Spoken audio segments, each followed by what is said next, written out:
Hi, I'm Coach Corey Wayne, and this is my video coaching newsletter. And the topic of today's newsletter is going to be why a man's inaction is extremely attractive to women, especially if you're trying to reattract them after you've done things that turn them off and screw things up.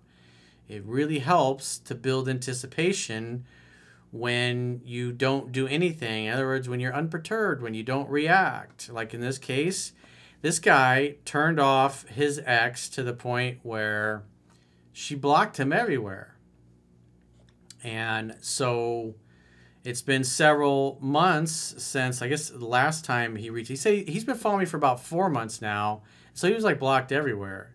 So he literally chased this girl out of his life, and then he finally backed off, got some sense about himself, read 3% Man. And the most important thing is he didn't just read it, he's been out there applying it. So what's happening is his skills are getting better. His game is getting tighter. And this is super important for you guys that are trying to reattract women, is that in some cases it might be several months before you hear back from a girl that you screwed up with, if at all. And if she does come back, what you want is her to find a more mysterious, more masculine, more attractive, and fitter version of you who's more cocky and who's got a little more swagger and doesn't take himself too seriously and cracks humorous jokes. Not that he laughs at his jokes, but he says things that are funny, and when everybody laughs, he just smirks because he knows it's funny. So this would be a great email for you guys to learn like the art of indifference, the art of backing off, and inaction. And so the inaction part is she starts, because what I talk about in 7 Principles Get an Ex Back is that, say you're in the situation where you've been blocked, like this guy was blocked on Instagram, you're blocked everywhere, social media, everything. And then all of a sudden, what you start to see is your ex is watching your Instagram stories. You're like, oh, that's interesting. I'm obviously unblocked. And so you do nothing about that. Because what happens is women come back, and it's like a little girl running up to the water or the ocean, putting her toe in the water, and then a big wave comes, and then she runs back up shore. So it's kind of like that when they test the waters to see if you're mad, if you're upset, if you react. And so in this case, just imagine what typically happens in these cases, and I talk about this in the article and video, 7 Principles Get an Ex Back, is that they start watching your stories, and then they start liking your posts. And then when you do nothing, because again, you show inaction, then they start commenting on your posts. And then instead of engaging them in conversation in public, you just heart their message, because it gives them nothing. It shows you're being nice, but you're not doing anything. You're not pursuing. Remember, you're the one, you literally chased her out of your life to the point where she blocked you everywhere. And now she's commenting on your social media and you're just liking her posts. And so what happens is then she's got to take even more risk, and then that's typically when you get a direct message or you get a text or a WhatsApp message. So things slowly escalate the more you show inaction.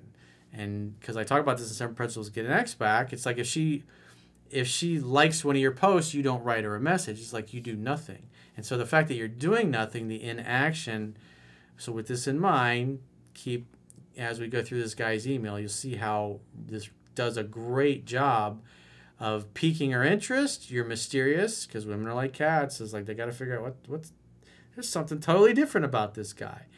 And so it's been many months.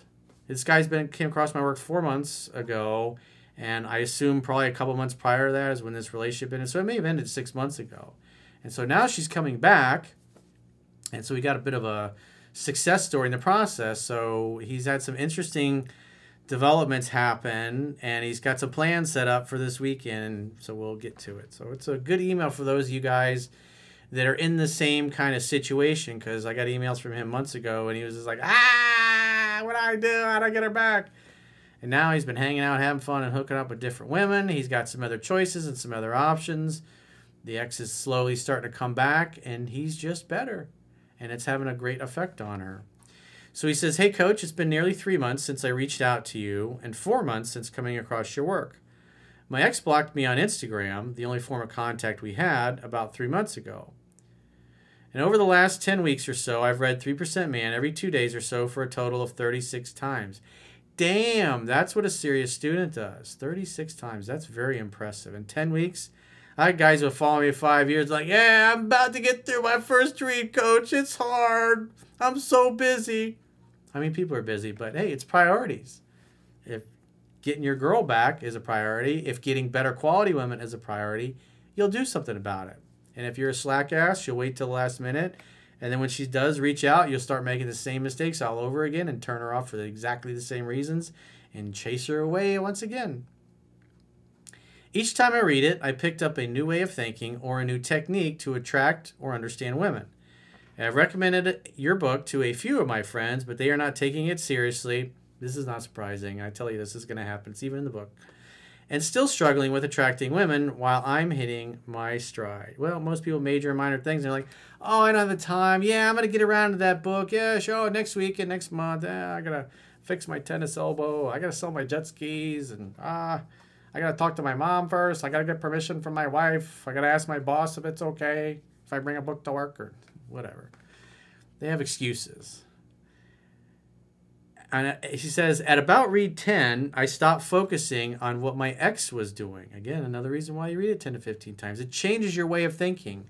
And as Wayne Dyer used to say, when you change the way you look at things, the things you look at change. So Instagram's stalking me without reaching out. So notice what's happening. Just what I was talking about at the beginning, this is what happens. She unblocked him, and now she's checking out his Instagram. And he does nothing. His inaction. And more on what I was doing, or rather not doing. I was finally fine with letting go of rekindling the relationship and walking away. Remember, she's got to earn another chance with you, not the other way around. She's got to get your attention. She totally blocked you. So she's got to be like, you, hi, hey. I cleaned up my diet, went to the gym every morning, ran every evening, and now I am in the same shape I was when I was in my early 20s. He says, I'm in my mid-30s now. I lost about 40 pounds, which made me need to upgrade my wardrobe. Look at this. This dude's dedicated. He's serious. This is what a serious student does. It's like, you know, when I was younger, it's like when I came across people like Tony Robbins, I was like, just tell me what I need to do. I want to be successful. Just tell me, and I'll do it. This is what I love about coaching and working with people like this. They just handle things. I was looking great, but the thing that is great about your book is that it makes men change their mentality about dating and helps build confidence interacting with women. Yeah, well, what really builds the confidence is interacting with them and see everything I talk about in the book show up in the real world, which when you see that shit happen, you're like, that is the opposite of what I've always been taught or seen on TV or what I felt I should be doing. It is amazing. He says, this is the hard part because I had to unlearn habits I unconsciously learned over the years. Well, as Master Yoda said, you must unlearn what you have learned. Your book is now a part of my routine as I play it on Audible as I run and can almost recite it while I listen to it. This is what you want. You want to be totally competent in the material to the point where you could teach a class on it. That's what you want. Because then you can not only help yourself, but you can help everybody else out. Plus, you'll be an expert, and women will love talking to you because you can totally connect with them on a level that most guys just absolutely cannot. You'll be able to speak their language. It is beautiful. Anyway, I have been having much more success with women by applying a lot of your principles. I constantly talk to women whenever I see one I'm attracted to, and I ask them their name without volunteering mine. This is a golden technique to help gauge their attraction. Yeah, that was one of the great ones I learned from the late, great Doc Love. I'm also much more in tune with subtle cues, such as if women look at my lips when I talk and they play with their hair around me, and even subtle changes in the tone of their voice when they talk with me. I have walked away from women after talking to them because I wasn't interested, and they've even found me later in the store or coffee shop to try to re-attract me. It's pretty amazing. You start talking to a girl, and then you're like, you excuse yourself, and then she realizes that she got rejected, which a pretty girl, they're not used to that. And they're going to seek you out. They're like, what happened? Do I have bad breath? I failed a few times among the process, but I kept with it and have attracted 3 amazing women who I'm dating regularly. So he's got a nice little practice squad going. He's got a rotation for himself. And this place where he's at now, he's 40 pounds lighter. He's got a new wardrobe. He looks good. He's fit. He's running. He's complete mindset change. So what do you think happens when the ex reaches out? He's a different dude. 36 times he read the book in 4 months. That's probably the most I've ever heard anybody read my book in 4 months. I don't think I've ever got an email from somebody in almost 20 years I've been doing this that, like, I read 36 times in 4 months. So that's pretty impressive. But that's somebody that's serious and dedicated. They got to the point where they're like, I'm done with this shit. Just tell me what I need to do, Corey, and I'll do it. And he's doing it, and he's getting the results. It speaks for themselves. Your book also made me reevaluate my actions with my ex. I read through our messages back and forth to see what I did wrong with her and led to her blocking me. And I realized I went in with the wrong mentality.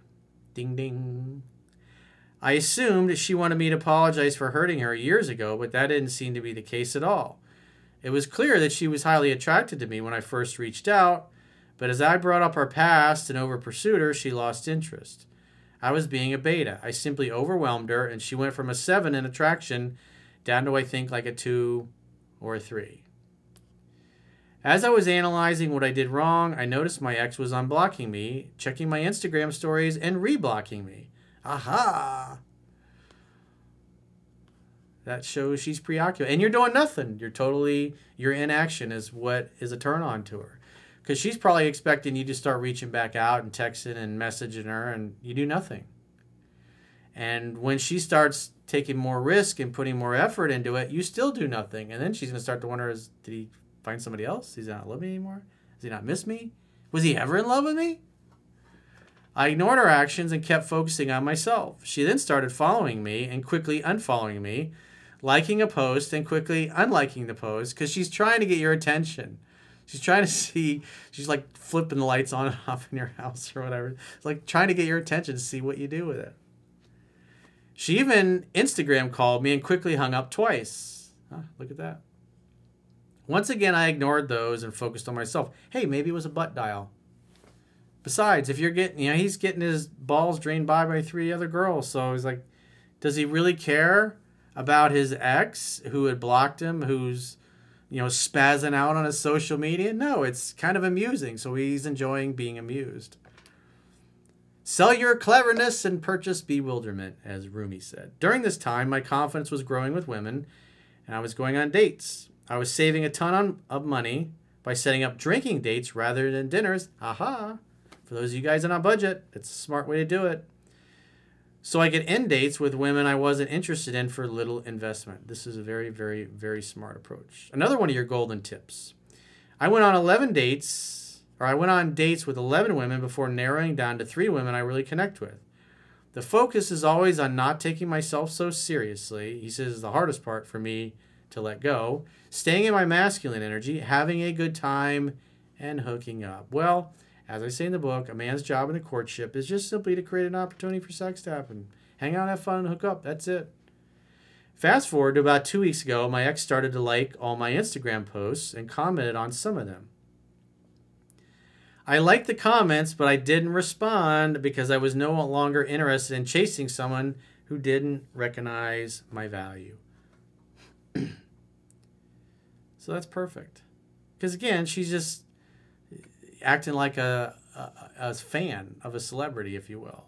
It's like, she's not trying to ask me out. She's not saying, hey, how you been? It's just, oh, I like that post. Or, hey, that was such a nice picture. Whatever. I like that. Bleep. Bleep. She then started to message me, hi, how have you been? Almost daily. And I simply replied, I'm doing great. I hope you are too.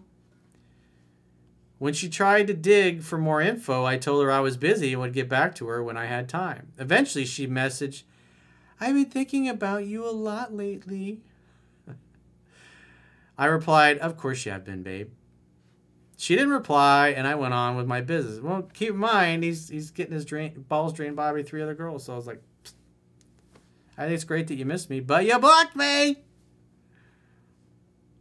Gonna have to be more aggressive than that.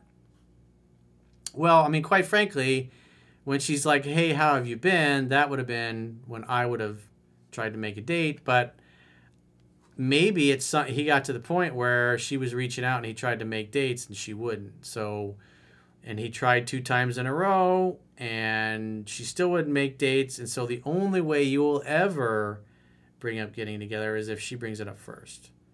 And so that would make sense for why she's saying, hey, I've been thinking about you a lot lately. She's not saying, I've been thinking about you a lot and want to see you.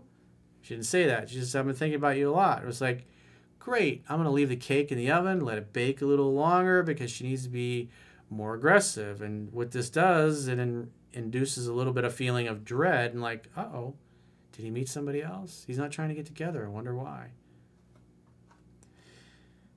He says, she didn't reply and I went on with my business. And a few days later, she hearted the message. She was intrigued from that point on. And she was on my Instagram messaging me multiple times every day, but I was only responding from time to time. She started sending me pictures of her as she was traveling to visit family. And I messaged her, I have this theory that the further you travel from me, the more you miss me. That's pretty good. She hearted the message, and I replied to her messages from time to time, making sure to keep a 80-20 ratio, meaning he's only replying 20% of the time, and she's doing 80% of it. And it made her pursue me and even more. Remember, scarcity creates value. Less is more. And so she still hasn't said anything about getting together in person that he's mentioned in his email. So he said yesterday she told me how much she missed traveling and is already saving for her next trip. And I replied, one way for you to save money is to go on dates with me. She hearted and replied, I thought you'd never ask. I'd love that. Oh, I'm sorry. Let me do it in my girl voice. I thought you'd never ask. I'd love that. So you notice he made her wait. Really wound her up, which, I mean, that takes a lot of self-control. But he's already over it. He didn't care one way or another. He's getting his dick blown by 3 other girls. So I was like, this is why I tell you guys to get some new women in your life and read the book, because you'll be cockier, you'll have more swagger, and it's like you're going to be patient enough to sit here and not try to make a date for a few days, which causes her to be more aggressive and it causes her attraction to grow. So when you do decide to do something, she's like, yes, absolutely, and totally submits to you. That's what you want. It's like, you see how the inaction has worked beautifully? I would have tried to make a date sooner, but, you know, quite frankly, this guy's done great. Again, this is not set in stone, but it's meant to be a guide, and so you understand the principles. And so he understood the principles of what he's trying to do here, which is to build sexual anticipation by making her wait. Because then when he finally says yes to her, she's like, ah! She's already ready. She's ready to pop. The little turkey button and the baster's ready to go bloop. He says she told me when she'll be back to town and she wanted to meet up for coffee this Saturday. Here's what I think of coffee. No way. Same principle that expect says nope. The only thing is dinner at your place in the evening to make dinner together. That's it. Nothing else. And so he messaged her, I'm grilling steaks that blah, blah, blah. He messaged her, so he says, I messaged her, I'm grilling steaks that night for dinner. You can come, but you need to show up at 7 p.m. with a bottle of red wine. And he says, she'll be bringing a bottle of red wine to my place this Saturday night. Of course. Because look at that. You see what he did? He just made her wait, made her wait. He knew she was ready to see him, but he made her wait even longer. And look what it did. So he says, thanks to your work, I've not only attracted my ex back into my life, I'm dating 3 other pretty amazing women. And I'll be dating my ex, but as your book says, she's going to work to earn me back. Remember, she blocked you. Thank you so much for everything you teach. I feel very confident I'm on my way to becoming a 3% man. Best regards, Bob. Well, Bob, thanks for the success story and congratulations. And have fun this weekend playing Hide the Salami. So if you got a question or a challenge and you'd like to get my help, or maybe Naked Twister, I'm not going to help you with Naked Twister. I'm saying maybe he can get some help from her his ex with naked twister. But if you need my help getting your girl to the point where she's ready to do naked twister with you and she's vying for your time and attention, then go to understandingrelationships.com, click the products tab at the top of your screen, and book a coaching session with yours truly. Until next time, I will talk to you soon.